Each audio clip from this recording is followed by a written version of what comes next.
بسم اللہ الرحمن الرحیم۔ ہم لوگ ان دنوں بہت پریشان تھے۔ بات یہ تھی کہ مالک مکان نے ہمیں گھر خالی کرنے کا نوٹس دے دیا تھا۔ میرے والد سرکاری ملازم تھے، ان کی تنخواہ بس اتنی تھی کہ گزر اوقات ہو رہی تھی۔ میں ابھی زیر تعلیم تھا، مجھ سے 2 چھوٹی بہنیں تھیں، وہ بھی اسکول میں پڑھ رہی تھیں، لہٰذا آمدنی کا کوئی دوسرا وسیلہ نہیں تھا۔ ایسے میں اپنا گھر بنانا تو دور کی بات، کوئی معمولی گھر کرائے پر بھی نہیں لے سکتے تھے۔ موجودہ گھر ہمارے پاس گزشتہ 15 برس سے تھا۔ مالک مکان وقفے وقفے سے کرایہ بڑھاتا رہا تھا، مگر اسے بھی اندازہ تھا کہ ابا کی تنخواہ کتنی ہے۔ پھر ہمارے آپس میں تعلقات بھی تھے، اس بنا پر بھی مالک مکان زیادہ کے لیے اصرار نہ کرتا، مگر کب تک؟ آخر اسے یہی ترکیب سوجھی کہ مکان خالی کروا کر اس میں کچھ رد و بدل کر کے نئے کرایہ داروں کو زیادہ کرائے پر دے دے۔ دوسرا اس سے یہ فائدہ تھا کہ ایڈوانس معقول رقم مل جاتی۔ ہم سے تو اس نے کوئی رقم نہیں لی تھی۔ ابا کو بھی احساس ہو گیا تھا کہ مالک مکان کیا چاہتا ہے۔ اس پوزیشن میں نہیں تھے کہ منہ مانگا کرایہ ادا کر سکیں، سو انہوں نے بھی اسی میں عافیت جانی کہ کوئی اور مکان تلاش کر لیتے ہیں۔ جس مکان میں ہم رہ رہے تھے وہ پرانی طرز کا تھا، نقشہ بھی عام سا تھا۔ امی کو ہمیشہ یہی خواہش رہی کہ کسی خوبصورت سے گھر میں رہیں، مگر یہ ایک ایسی خواہش تھی کہ پورا ہونا ناممکن نظر آتا تھا۔ اب جو نئے مکان کی تلاش شروع ہوئی تو امی کی خواہش نے پھر سے سر اٹھایا۔ مجھے بڑا دکھ ہوتا کہ میری امی صبح سے شام تک ہم لوگوں کی خدمت کرتی رہتی ہیں، کبھی اچھا پہنا نہ اچھا کھایا، چھوٹی چھوٹی سی نا آسودہ خواہشوں کے جال میں جکڑی رہی ہیں۔ وہ اس پرانی طرز کے گھر کو بھی سجاتی سنوارتی رہتی تھیں۔ آنگن کچا تھا، مگر اماں نے پانی چھڑک چھڑک کر سیمنٹ جیسا بنا دیا تھا۔ دیواروں کے ساتھ ساتھ گلاب موتیا کے پودے لگائے اور دیوار پر چنبیلی چڑھی ہوئی تھی۔ برآمدے میں گملوں میں سدا بہار پودے لگے ہوئے تھے۔ امی کی بڑی خواہش تھی کہ اللہ پاک کبھی ان کے دن بھی پھیر دے اور انہیں بھی خوبصورت گھر مل جائے۔ یہ ایک ایسی خواہش تھی جو اکثر ان کی زبان پر آ جاتی تھی۔ ابا ان کی اس خواہش پر چڑ جاتے تھے اور اکثر دونوں میں تلخ کلامی ہو جاتی تھی۔ اب مالک مکان نے جب گھر خالی کروانے کا تہیہ کر ہی لیا تھا تو ناچار ابا کو نیا گھر ڈھونڈنا پڑا۔ ابا چاہتے تھے کہ گھر ایسی جگہ ہو جہاں سے میرا کالج اور بہنوں کا سکول نزدیک پڑے، بس اسٹاپ بھی دور نہ ہو اور مارکیٹ بھی قریب ہو، آبادی بھی اچھی ہو۔ یہ تمام خوبیاں کرائے کے مکان میں نہیں ہو سکتی تھیں۔ میں ابا کے ساتھ صبح و شام گھر دیکھنے جاتا تھا، کبھی گھر میں نکلنے لگتا، امی آہستہ سے کہتیں گھر اچھا بنا ہو۔ میں اس بات میں سر ہلا دیتا اور دل میں ٹھان لیتا تھا کہ جلد سے جلد پڑھ لکھ کر جو کام کروں گا وہ یہ ہوگا کہ ایک اچھا سا گھر بناؤں گا، ایسا گھر جو امی کی امیدوں پر پورا اتر سکے۔ ابا یہ کام زندگی بھر نہیں کر سکیں گے۔ بد نصیبی سے ہم جہاں کہیں بھی گھر دیکھنے گئے، اگر ابا کی خواہشوں کے مطابق ہوتا تو کرایہ اتنا زیادہ تھا کہ ابا افورڈ نہیں کر سکتے تھے۔ اگر کرایہ کم ہوتا تو مرغی کے ڈربے جیسا فلیٹ یا مکان ملتا، ایسا خراب کہ جس میں رہنے کا تصور نہ کیا جا سکے۔ جس دوران ہم گھر ڈھونڈ رہے تھے ابا کی ملاقات ایک شخص سے ہو گئی جو ایک اسٹیٹ ایجنسی کا مالک تھا۔ اس نے کہا اس کے پاس کئی مناسب گھر مناسب کرائے پر موجود ہیں، اگر آپ چاہیں تو دیکھ سکتے ہیں، امید ہے آپ کو ضرور پسند آئیں گے۔ ایک گھر کی تو اس نے اتنی تعریف کر ڈالی کہ بہت خوبصورت اور بالکل نیا مکان ہے۔ جن لوگوں نے وہ گھر بنوایا تھا وہ قطر چلے گئے ہیں اور ہدایت کر گئے ہیں بے شک کرایہ زیادہ نہ لینا، مگر ایسے لوگوں کو دینا جو گھر رکھنا جانتے ہوں۔ وہ تو چوکیدار رکھ کر جا رہے تھے، مگر میں نے مشورہ دیا کہ چوکیدار بھی گھر کی حفاظت نہیں کر سکے گا۔ آج کل چوکیدار چارپائیاں توڑتے رہتے ہیں اور گھر غفلت کی نظر ہو جاتا ہے۔ بچے شیشے توڑتے رہتے ہیں، دیواروں سے کود کر پھول پودے اجاڑ دیتے ہیں۔ اس نے مزید بتایا کہ گھر بہت اچھا ہے، بس آبادی سے ذرا سا دور ہے، تھوڑا سا پیدل چلنے کے بعد اسٹاپ موجود ہے اور بازار وغیرہ بھی ہے۔ ابا کا خیال تھا جیسا گھر وہ بتا رہا ہے اس کا کرایہ بہت زیادہ ہوگا، اور پھر آبادی سے دور ہوگا تو میری بہنوں اور مجھے اسکول جانے میں دقت ہوگی۔ ابا تو خیر اپنی 20 سالہ پرانی بائک پر آفس چلے جاتے تھے، اس لیے ابا نے اس کو انکار کرنا چاہا تو وہ شخص سر پر سوار ہو گیا کہ آپ آئیں تو صحیح، ایک نظر دیکھ لیں پھر کرایہ پوچھیے گا، اگر آپ کی مرضی کے مطابق نہ ہوا تو بے شک نہ لیں، کوئی زبردستی نہیں ہے۔ آخر کار کچھ روز بعد ہر جگہ سے مایوس ہو کر میں اور ابا اس علاقے میں پہنچ ہی گئے جہاں وہ گھر تھا۔ اس علاقے سے کچھ دور اس شخص کی اسٹیٹ ایجنسی تھی۔ جب ہم وہاں پہنچے تو یہ دیکھ کر حیران رہ گئے، وہ کوئی چھوٹا موٹا گھر نہیں بلکہ بہت خوبصورت بنگلہ تھا۔ یہاں سے وہاں تک لان تھا، پھول پودے اور درخت تھے، مگر دیکھ بھال نہ ہونے کی وجہ سے گھاس لمبی ہو گئی تھی، پودے تقریباً سوکھ گئے تھے، مگر گھر بہت شاندار تھا۔ 3 bedrooms, drawing room, American kitchen, tiles لگے باتھ روم، ان میں خوبصورت ٹب اور جدید دور کے نل کے شاور لگے ہوئے تھے۔ یہ تم ہمیں کہاں لے آئے ہو بھائی؟ ابا سٹپٹا کر بولے، اس قابل نہیں ہیں کہ اس بنگلے کا کرایہ ادا کر سکیں، ہمیں تو کوئی چھوٹا موٹا گھر چاہیے، یہ محل ہم کیا کریں گے؟ صاحب آپ کو بتایا نا کہ مالک مکان اس کے کرائے کی فکر میں نہیں ہیں، وہ تو یہ چاہتے ہیں کہ اس گھر کی دیکھ بھال ہوتی رہے، ورنہ انہیں تو الٹا چوکیدار کو پیسے دے کر رکھنا پڑتا۔ آپ جتنا کرایہ اس گھر کا دے رہے ہیں جہاں آپ رہتے ہیں اتنا ہی دے دیجیے گا، میں مطمئن ہو جاؤں گا۔ میں نے گھر کسی شریف آدمی کے حوالے کیا ہے۔ کیا مطلب؟ میں تو اس مکان کے صرف 1500 دیتا ہوں۔ ابا نے چبھتی ہوئی نگاہوں سے اسے دیکھا۔ 1500؟ وہ آدمی ذرا چپ ہو گیا۔ اچھا یہ بتائیں کہ آپ لوگ گھر کی دیکھ بھال تو صحیح رکھیں گے نا؟ بعض اوقات لوگ گھر کا ستیہ ناش کر دیتے ہیں۔ دراصل مجھے میرے دوست نے بتایا تھا کہ آپ کی وائف گھر بہت اچھا رکھا ہوا ہے۔ اس شخص نے ابا کے ایسے دوست کا حوالہ دیا جو اتفاق سے ان کا بھی جاننے والا تھا اور اس شخص کا بھی جاننے والا تھا، اور اس نے اس شخص سے ملاقات کروائی تھی۔ ٹھیک ہے، ابا گھر اچھا ہے، امی تو کتنا خیال رکھتی ہیں گھر کا، میں نے فوراً سے کہا۔ شام کو امی کو لے آئیں گے، وہ گھر دیکھ کر خوش ہو جائیں گی۔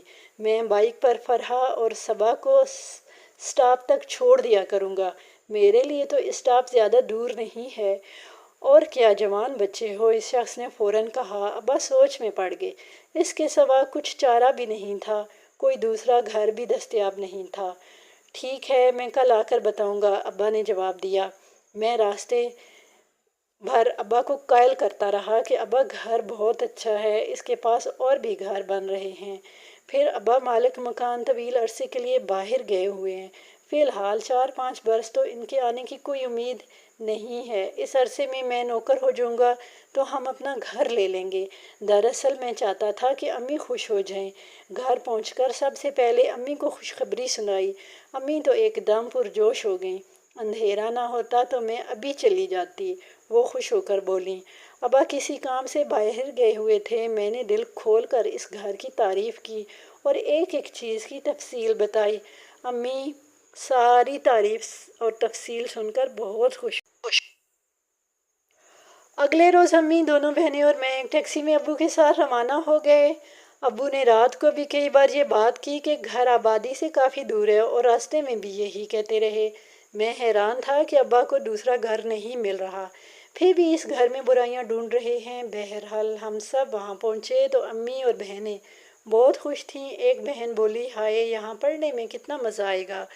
دوسری بولی، شام کو بیڈمنٹن بھی کھیلا کریں گے۔ امی تو بار بار اندر اور کبھی باہر کا چکر لگا رہی تھیں۔ یقین نہیں آ رہا تھا کہ اتنا خوبصورت گھر ان کو کرائے پر مل رہا ہے۔ ایسا گھر تو جنگل میں بھی ہو تو میں بخوشی رہ سکتی ہوں۔ پھر ان کی نگاہ ساتھ والے پلاٹ پر پڑی، وہاں بھی ایک نامکمل گھر موجود تھا، یہ بھی بن رہا ہے، شاید خدا کرے اچھے پڑوسی ہوں۔ ہم بڑی دیر تک وہاں رہے۔ ابا نے جب سب کو راضی دیکھا تو واپسی پر اسٹیٹ ایجنسی والے سے بات طے کر کے آ گئے کہ ہمیں یہ گھر پسند آ گیا ہے اور ہم یہاں پر شفٹ ہو رہے ہیں۔ کچھ دن بعد ہم لوگ نئے گھر شفٹ ہو گئے۔ امی نے اور بہنوں نے مل کر گھر کی صفائی کی اور ہفتے بھر میں ہم لوگوں نے نیا گھر سیٹ کر لیا۔ جس دن ساری سیٹنگ مکمل ہو گئی، گھر دمکنے لگا۔ معمولی سے سامان کے باوجود گھر بہت اچھا لگ رہا تھا۔ بہنیں کچن میں بڑا دل لگا کر کام کرتی تھیں۔ میں ٹب میں پانی بھر بھر کر نہاتا اور امی سارا دن ہاتھ ہی کینچی سے گھر کا گھاس برابر کرتی رہتی تھیں۔ ان کو باغبانی کا بہت شوق تھا۔ گھر بہت جلدی نکھر گیا۔ ہم نے ابھی تک آس پاس کی آبادی پر غور نہیں کیا، نہ وہاں رہنے والوں کے بارے میں جاننا چاہا۔ ہم سب بہت خوش تھے اور مطمئن تھے۔ وہ پہلا واقعہ تھا جب سب سے چھوٹی بہن باتھ روم میں نہا رہی تھی۔ اس کے منہ اور جسم پر صابن لگا ہوا تھا اور پانی چلا گیا۔ اس نے دروازے سے امی کو آواز دی۔ امی دوڑتی ہوئی گئیں اور بالٹی میں پانی بھر دیا۔ اور جب چھوٹی بہن نہا کر نکلی تو امی نے باتھ روم کے نلکوں کا جائزہ لیا۔ جو ہی نلکا کھولا، پانی بڑی تیزی سے آنے لگا۔ امی نے بہن کو ڈانٹا کہ اس نے صحیح طریقے سے نلکا نہیں کھولا تھا۔ امی نے نلکا بند کیا اور باہر نکلنے لگیں تو نلکا پھر سے کھل گیا۔ امی بڑی حیران ہوئیں کہ ابھی تو نلکا اچھی طرح بند کیا ہے، پھر نلکا بند نہیں ہوا۔ امی سمجھی کہ نلکا خراب ہو گیا ہے۔ انہوں نے نیچے سے وال بند کر دیا۔ پانی بند ہو گیا۔ وہ باہر نکلنے لگیں تو شاور کھل گیا اور پانی کی بوچھاڑ شروع ہو گئی۔ کچھ خرابی ہے اس باتھ روم کے نلکوں میں، امی بڑبڑائیں۔ مجھے تھوڑا بہت پلمبرنگ کا کام آتا تھا۔ میں نے سارے نلکے چیک کیے، سب ٹھیک تھے۔ سب میں پانی آ رہا تھا اور بند کرنے پر بند بھی ہو رہا تھا۔ ہم لوگوں نے اس معاملے پر زیادہ توجہ نہیں دی، اپنے روٹین کے کاموں میں مصروف ہو گئے۔ 2-4 دن کے بعد باتھ روم میں منہ دھو رہا تھا کہ نلکا بند ہو گیا۔ میں نے ہر نلکا چیک کیا، نہ شاور سے پانی آ رہا تھا، نہ ٹب کے نلکوں سے۔ بیسن کا نلکا بھی بند تھا۔ مجبوراً باہر نکلا، دوسرے باتھ روم میں منہ دھونے چلا گیا۔ میں نلکا بند کر کے باہر نکل رہا تھا کہ نلکا خود بخود کھل گیا اور تیزی سے پانی گرنے لگا۔ میں بند کرنے کے لیے مڑا تو نلکا بند تھا۔ میں بہت حیران ہوا کہ یہ کیا معاملہ ہے۔ میں نے امی کو بتایا۔ وہ بولیں، خدا جانے اس گھر کے نلکوں میں کیا چکر ہے۔ میری بہن بولی، جنات ہوں گے۔ یہ مذاق کی بات نہیں ہے۔ مجھے شک ہو رہا ہے کہ گھر میں کچھ ہے۔ صبح میں چائے بنا رہی تھی تو میری بلی ایسے پھوں پھوں کر رہی تھی جیسے اس کے سامنے کچھ ہو۔ میری دوسری بہن بتانے لگی، اچھا یہ فضول باتیں بند کرو اور اپنے ابا کے سامنے تو کچھ مت کہنا، نہیں تو وہ بات کا بتنگڑ بنا دیں گے۔ امی نے بہن کو گھورتے ہوئے کہا۔ اگلی صبح میں کچن میں چائے لینے گیا تو میں نے دیکھا کہ بلی کچن کے دروازے کے سامنے کھڑی غرا رہی تھی۔ اس کے جسم کا ایک ایک بال کھڑا ہوا تھا، دم پھولی ہوئی تھی اور وہ اپنے سامنے دیکھ کر اس طرح آوازیں نکال رہی تھی جیسے کسی چیز سے خوف زدہ ہو۔ میں نے اسے اچھی طرح ادھر ادھر دیکھا مگر کوئی بھی چیز نظر نہ آئی۔ میری بہن کچن میں کھڑی یہ سب دیکھ رہی تھی۔ مجھے دیکھ کر بولی، دیکھا بھیا، بلی کو دیکھا کیسے کر رہی تھی، حالانکہ اس کے پاس کوئی کتا بھی نہیں ہے جسے دیکھ کر یہ ایسی آوازیں نکالا کرتی ہے، نہ کوئی جانور، مگر خدا جانے اسے کیا نظر آ رہا ہے۔ بہن کی اس بات میں صداقت تھی۔ مجھے کچھ خوف محسوس ہوا۔ بھیا پانی بھی نہیں ہے، وہ بولی۔ کیا؟ صبح امی نے موٹر چلائی تو تھی، اوور فلو ہو گئی تھی ٹینکی۔ میں نے حیران ہو کر کہا، آپ خود دیکھ لیں۔ اس نے نلکا کھولا اور کھول کر دکھایا، واقعی پانی بند تھا۔ پھر سارے گھر کے نلکے چیک کیے گئے، کہیں پہ بھی پانی موجود نہیں تھا۔ میں نے ٹینکی کو چیک کیا، وہ ایسے خالی تھی جیسے اس میں کبھی پانی تھا ہی نہیں۔ میں الجھن کا شکار ہو گیا۔ جا کر موٹر چلائی تو موٹر سے ایک آواز آئی، دھواں نکلا اور ساتھ ہی موٹر بند ہو گئی۔ لو، ایک اور مصیبت آ گئی۔ کالج کو دیر ہو رہی تھی۔ میں نے جھلا کر ٹینک کھولا مگر اس میں پتھر بھرے ہوئے تھے۔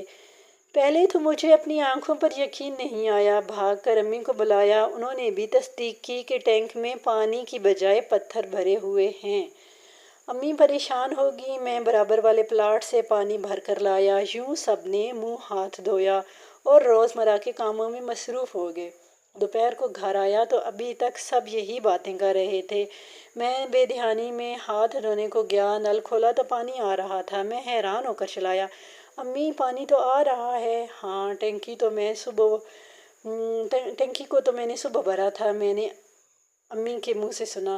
مگر وہ تو خالی تھی، میں نے خود دیکھا تھا۔ میں نے بتایا، تمہیں غلط فہمی ہو گئی ہوگی۔ امی نے کہا، اگر مجھے غلط فہمی ہوئی ہے تو ٹینکی میں پتھر بھرے ہونے کا کیا مطلب تھا؟ میں نے کہا اور ٹینک کا ڈھکنا اٹھایا۔ میری چیخ نکلتے رہ گئی کیونکہ وہ پانی سے بھری ہوئی تھی۔ امی بولی، بڑی مامی سعودی عرب جانے لگی ہیں تو انہوں نے ہمارے پاس ماموں کو چھوڑنے کے لیے بھیجا ہے۔ انہیں آئے ہوئے 1-2 روز ہی ہوئے تھے کہ کمرے سے ان کے چیخنے کی آوازیں آنے لگی۔ اس وقت صبح کے 4 بج رہے تھے۔ وہ باتھ روم کے دروازے میں کھڑے تھے۔ جس طرح بلی کسی چیز کو دیکھ کر خوفزدہ ہو جاتی تھی اور اس کا رواں کھڑا ہو جاتا تھا، اس طرح ماموں کے سر کے بال کھڑے ہو گئے تھے۔ ان کا رنگ بالکل سفید ہو رہا تھا اور وہ ہاتھ اٹھا کر کہہ رہے تھے کہ ہمیں اندر نہیں آنے دے رہا۔ میں آگے بڑھا، ہم ابا اور سب بہنیں جمع ہو گئے۔ کون؟ ماموں کون آگے نہیں بڑھنے دے رہا؟ میں نے ہمت کر کے آگے بڑھ کر پوچھا۔ مجھے باتھ روم میں کچھ نظر نہیں آیا۔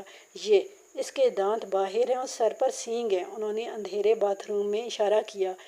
امی نے اتنی دیر میں آیتوں کا ورد کرنا شروع کر دیا۔ پتہ نہیں ماموں کو کیا نظر آ رہا تھا، پھر اچانک نارمل ہو گیا۔ وہ چلا گیا۔ ان کا رنگ بالکل زرد ہو رہا تھا اور وہ اس طرح سے چلا رہے تھے۔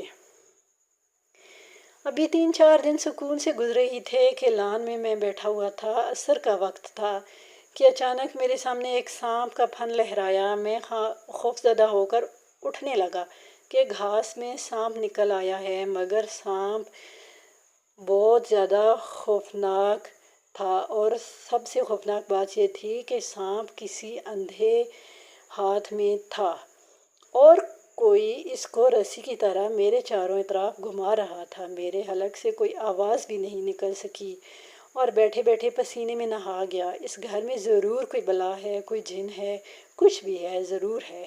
ہمیں یہ گھر فوراً چھوڑ دینا چاہیے، میں سوچ رہا تھا۔ ابا نے گھر میں داخل ہوتے ہوئے مجھے گمسم حالت میں بیٹھے دیکھا تو ادھر ہی چلے آئے۔ ابا پر میری جوں ہی نظر پڑی، میں خوف سے چلایا، ابا سانپ کہاں ہے؟ ابا سمجھے کہ گھر میں سانپ گھس آیا ہے، مگر میں تو خلا میں دیکھ کر اشارے کر رہا تھا۔ ابا کو وہ سانپ نظر ہی نہیں آ رہا تھا، پھر سانپ غائب ہو گیا۔ میں نے خوف زدہ آواز میں کہا، ابا یہ گھر چھوڑ دیں، یہاں کچھ ہے۔ خوف سے مجھے بخار چڑھ گیا۔ سب میرے سرہانے جمع ہو گئے۔ امی پڑھ کر پھونکنے لگیں۔ ابا بے یقینی اور یقین کے انداز میں بڑبڑائے، اور لوگ، خوبصورت گھر، تمہیں اور تمہاری امی کو شوق تھا نا؟ آج بھی آفس میں ایک آدمی نے بتایا ہے کہ شہر میں ایک گھر موجود ہے، مگر تم لوگ وہاں کیوں جانے لگے؟ میں ابھی تک خوفزدہ تھا، لگتا تھا میرے سامنے کوئی سانپ لہرانے لگے گا۔ میں بولا، نہیں ابا، ہم چلیں گے۔ امی اور بہنیں میرے ماتھے پر بھیگی پٹیاں رکھ رہی تھیں، ان میں سے کوئی بھی کچھ بھی نہ بولا۔ امی تو بالکل خاموش تھیں۔ بہت جلد ہم نے سامان پیک کرنا شروع کر دیا۔ جس دن ہم آخری کمرے کا سامان پیک کر رہے تھے، اس دن گیٹ پر امی سے کوئی خاتون ملی۔ ان کے ساتھ ہی ان کا بیٹا بھی تھا۔ وہ اس گھر کے سامنے رکیں اور رکنا تو نہیں چاہ رہی تھی، لیکن پھر بھی رکیں، اور انہوں نے بولا کہ یہ بھی خبر سنی ہے کہ تم لوگ یہاں شفٹ ہوئے ہو۔ اور وہ امی سے کہہ رہی تھیں کہ بہن سچ پوچھیے تو مجھے اس گھر سے بڑا ڈر لگتا ہے۔ میرا بیٹا مجھے زبردستی لے آیا، یہ کہتا ہے خواہ مخواہ اس گھر کو بدنام کیا ہوا ہے۔ چل کر دیکھیں، 2 ماہ سے لوگ یہاں پر موجود ہیں، کسی کو کچھ نہیں ہوا۔ کیوں، اس گھر کے بارے میں کیا مشہور ہے؟ میں نے پوچھا۔ بیٹا، اس گھر میں کبھی کوئی 1 ہفتے سے زیادہ نہیں ٹکا۔ حالت تو یہ ہے کہ مالک مکان بھی نہیں رہ سکے، وہ شہر میں دوسرے گھر میں رہتے ہیں، بار بار لوگوں کو دھوکے سے گھر کرائے پر دیتے ہیں۔ مگر یہ گھر آسیب زدہ ہے، اس کے ساتھ والے پلاٹ پر بھی سایہ ہے، جو لوگ یہ گھر بنوا رہے تھے وہ 2-3 مزدوروں کی ہلاکت کے بعد ادھورا چھوڑ گئے ہیں۔ میرا بیٹا کہتا ہے کہ یہ سب کہانیاں ہیں، مجھے زبردستی آپ سے ملوانے لے آیا ہے، مگر مجھے تو ابھی بھی ڈر محسوس ہو رہا ہے کہ کیا آپ کو ڈر نہیں لگتا؟ امی ابھی جواب نہیں دے پائی تھیں کہ چھوٹی بہن چیختی ہوئی باہر نکلی، امی سب نلکوں سے خون آ رہا ہے۔ امی اندر بھاگی، میں بھی اندر بھاگا۔ کچن کے بیسن میں خون بھرا ہوا تھا، جو بھی نلکا کھولتے پانی کی بجائے خون آ رہا تھا۔ خوف سے سب کا برا حال تھا۔ ہم لوگوں نے اسی دن اس خوبصورت گھر کو خدا حافظ کہہ دیا۔ بعد میں امی نے بتایا کہ ان کا پھر ارادہ بدل گیا تھا۔ انہوں نے ابو سے کہا کہ کسی بزرگ سے حصار کھنچوا لیتے ہیں، ایسا گھر پھر نہیں ملے